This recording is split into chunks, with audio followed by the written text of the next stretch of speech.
Jauna zuekin. Senideok aitor ditzagun humiltasunez gure pekatuak misterio santuak behar bezala ospatuak izateko. Jesus jauna bihotzurratuak salbatzera bidalia, erroke jauna.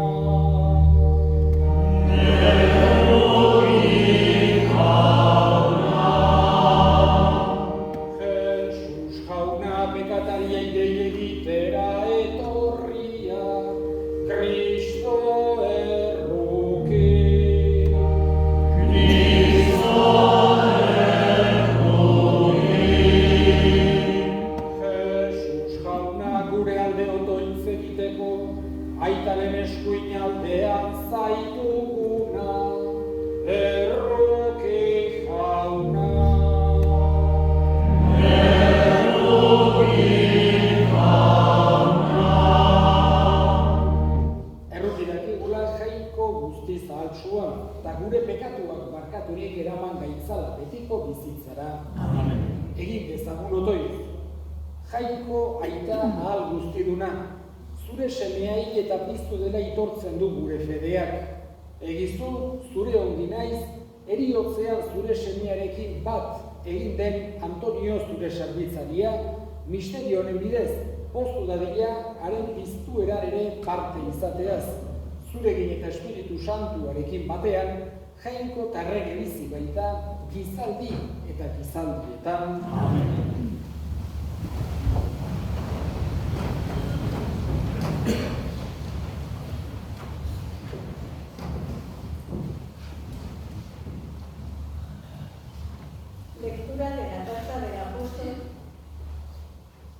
Lectura de la carta del apóstol San Pablo a los romanos.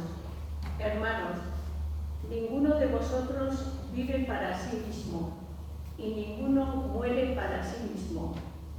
Si vivimos, vivimos para el Señor. Si morimos, morimos para el Señor. En la vida y en la muerte somos del Señor. Para esto murió y resucitó Cristo, para ser Señor de vivos y muertos. Todos compareceremos ante el tribunal de Dios, porque está escrito: por mi vida, dice el Señor, ante mí se doblará toda rodilla, a mí me alabará toda lengua. Por eso, cada uno dará cuenta a Dios de sí mismo. Palabra de Dios.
Y me voy a prepararos sitio.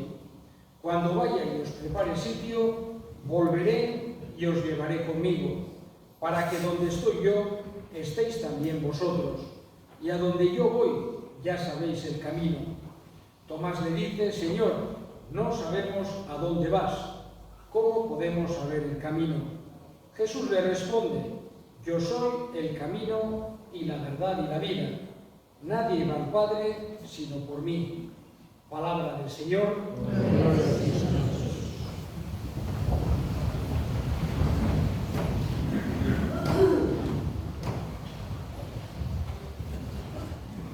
Una de las cosas que sabemos con mayor certeza es el hecho de que antes o después vamos a morir. Podemos tener en cantidad de cosas distintas visiones, distintas opiniones, pero el hecho de la muerte es algo que nos une y nos iguala absolutamente a todos los seres humanos. Sabemos que es una realidad que está ahí. Los romanos solían escribir en los cementerios en latín: odie mi crasti, hoy a mí, mañana a ti, recordándonos esa realidad mortal que tenemos, y cuando nos toca de cerca la muerte, esa realidad misma se nos vuelve a poner delante de los ojos. Pero digamos que ante la muerte, que siempre es aunque es una realidad cierta, siempre es una realidad dura y una realidad triste, ante la muerte, en la fe nos quiere dar sobre todo luz. Una de las metáforas que aparece en muchísimas ocasiones en el Evangelio sobre Jesús es la de la luz. Yo soy la luz del mundo. El que me sigue no camina en tinieblas. La luz vino a los suyos, etc. En tantas ocasiones en la Escritura aparece Jesús como la luz que nos quiere iluminar, en primer lugar, sobre nuestra propia naturaleza. ¿Qué somos? ¿Quién somos? ¿Por qué estamos en este mundo? ¿Por qué existimos? ¿Por qué tenemos vida? ¿Por qué tenemos consciencia? Todas esas preguntas que se pueden plantear cualquier ser humano, Jesús nos quiere traer luz al respecto, haciéndonos comprender que no es fruto de un azar o de una casualidad ciega sin ningún sentido en nuestra existencia, sino que tiene un origen, tiene un sentido. Hemos sido creados por un Dios que nos quiere, y eso luz nos quiere dar en primer lugar. En segundo lugar, nos quiere dar luz sobre el camino. Hemos escuchado cuál es el camino. Yo soy el camino, la verdad y la vida.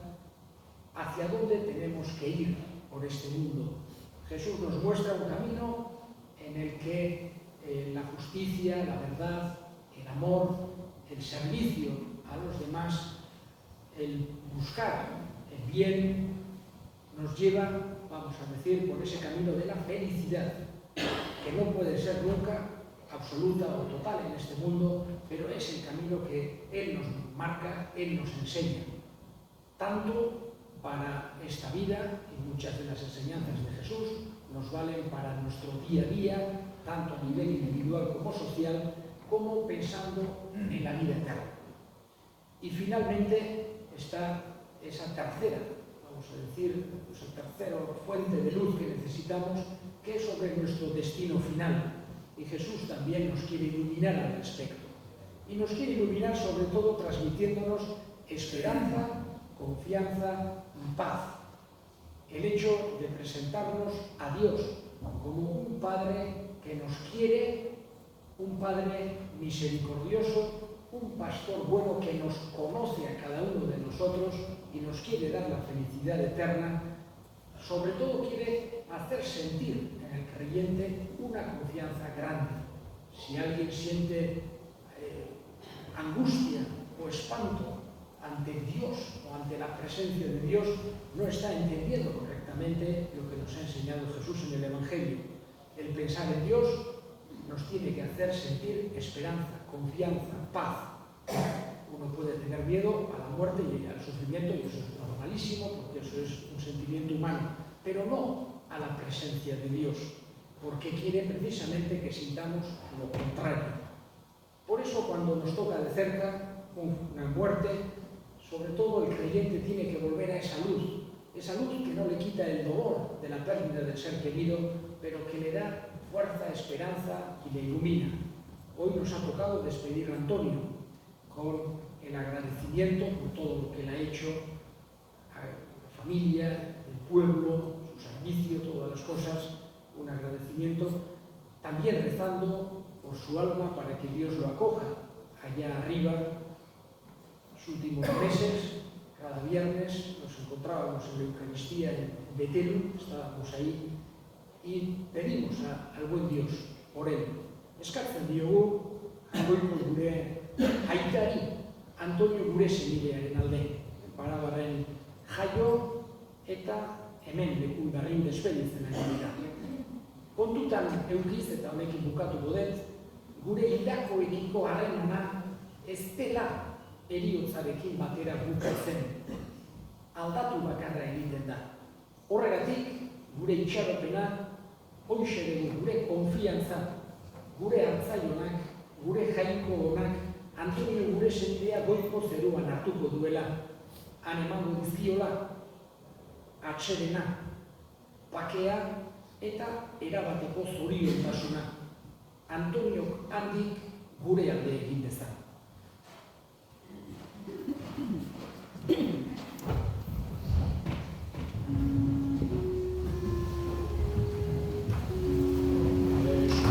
Eskadezagun hilaren alde, Kristo bitarteko hartuz, gure otoitzak asko dezake, harenarekin elkartu.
Asko ditu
zure bihotzonari eskatzen, zure semea salbatzaile gupidatsua dela sinetsi zuen honek, arki bezala orain epai errukitsua, errege bizi baita gizaldi eta gizaldietan. Amen.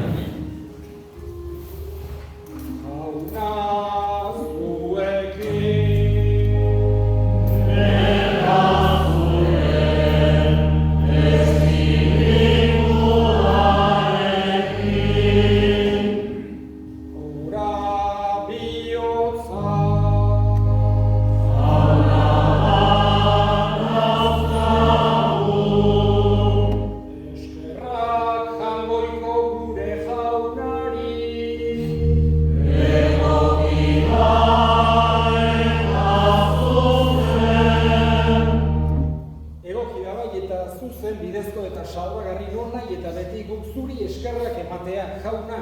Aita guztiz, santu, jangoikoan guzti du beti ereko horri, Jesu Kristo gure jaunaren bitartez. Bera, denen alde hilda, gu guztiok betiko hilez gaitezen. Gehiago oraindik bere bizia eman du, gu guztiok betiko zuretzat bizi gaitezen. Horregatik, aileru taldeekin batean goresten zaitugu, pozez beterik kantatzen degula.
Jesu Kristo gure jaunaren gorputz eta odol egin daitezen guretzat.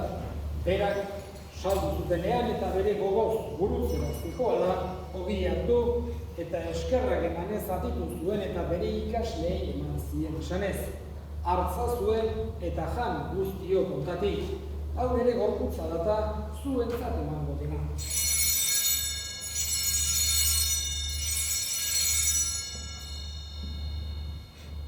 Era berean afalondoan kaliz harturik, berriz eskerrak emanez, bere ikasleei eman zien esanez.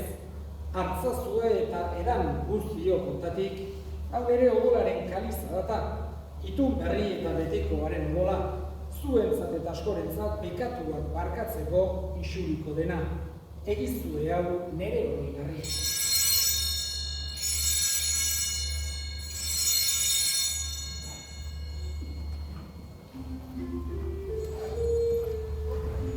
Da sinistmenaren misterioa.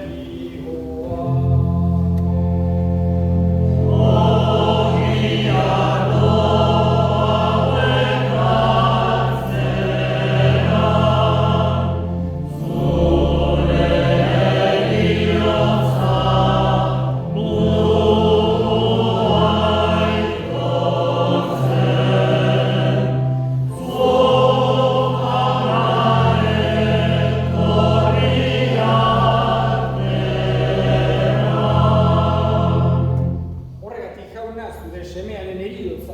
zure eriotza biziaren ogia eta salbamenaren kaliza eskaintzen dizkizugu zuri eskerrak emanez, aldarean zure zerbitzari onartu gaituzulako, eta apalki eskatzen dizugu Kristoren gorputza eta odola hartzen ditugunok Espiritu Santuak bat egin gaitzala. Izan gogoan jauna mundu guztian zabalduri dagoen zeure izan. Eramazu maitasun osora Francisco gure eta Santorekin, Florentzio gure goztenarekin, eta biz gizon guztekin batean. Oro bat, izan gogoan jauna, gaur mundu honetatik, zereu gana eraman duzun Antonio, zeure zerbitzaria. Heriotzan zure semearekin bat egin duenez gero, Kristueran ere berarekin bat izan dabila. Era berean, izan gogoan jauna, Kristiko itxaropenean joan diren eskideak eta hildako guztiak ere. Ahar izazu zeure artegi ere nanbitan. Erruk izakizkigu arren, du guztio betiko bizia egin zezagun Jainkoaren ama Maria Virginia duan haren senar Jose Santuarekin, apostolu santuekin eta gizaldu guztietan, zure adizkide izan diren santuekin, haiekin batean gorez ezagun. Jesu Kristo zure semearekin artez. Honen bitartez, honekin eta honengan, zuri aita jangoikoa guztidun horri, Espiritu Santuarekin batean, ospeta haintza guztia, gizaldi eta gizaldi guztietan.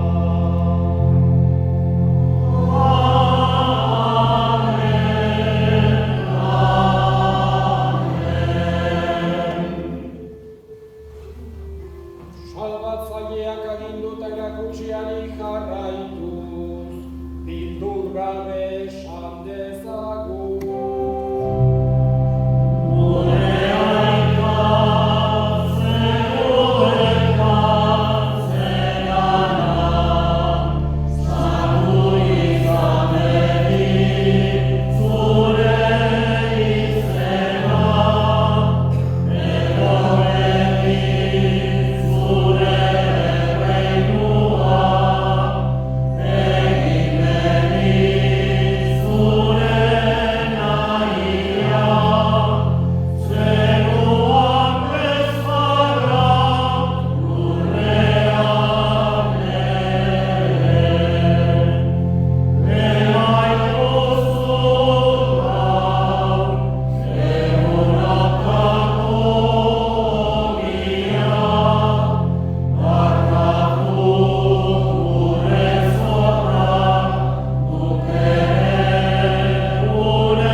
Atera gaitzazu jauna, gaitz guztietatik emaiguzu pakea gure egunotan, zure errukiari esker pekatutik garbi bizi gaitezen eta estuagietan sendo betiko zorionaren itxaropenean, Jesu Kristo gure salbatzailea noiz etorriko den zain gaudela.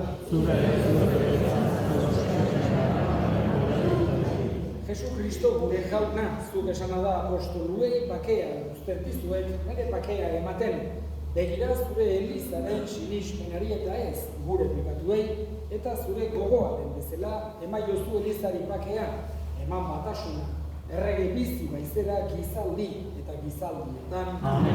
Jaunaren bakea beti zuekin. Emaiozue bakea ekarri.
Familiaren izenean eta parrokiaren izenean eskerrik asko gaur honean etorri zareten guztioi eta Elizau puntaraino bete duzuen guztioi.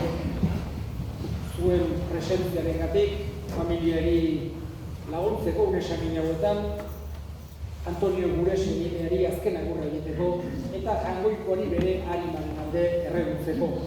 Muchas gracias en nombre de la familia y en nombre de la parroquia, a todos los que habéis acudido y llenado hoy aquí este templo para acompañar a la familia en este momento de dolor, para despedir a nuestro hermano Antonio y para rezar a Dios por el eterno descanso de su alma.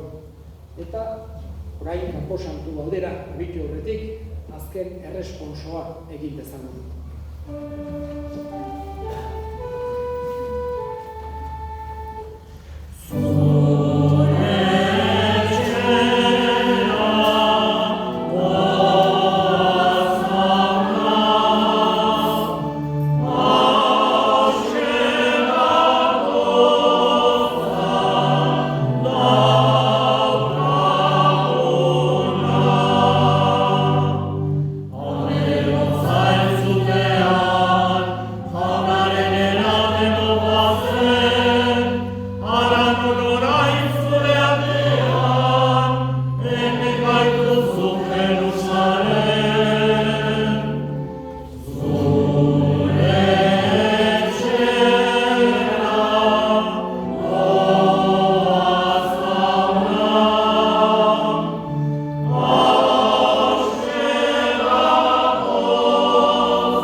Egizu jauna, Antonio zure sarbitzaria, sardadila argi eta pakeden bizilekura.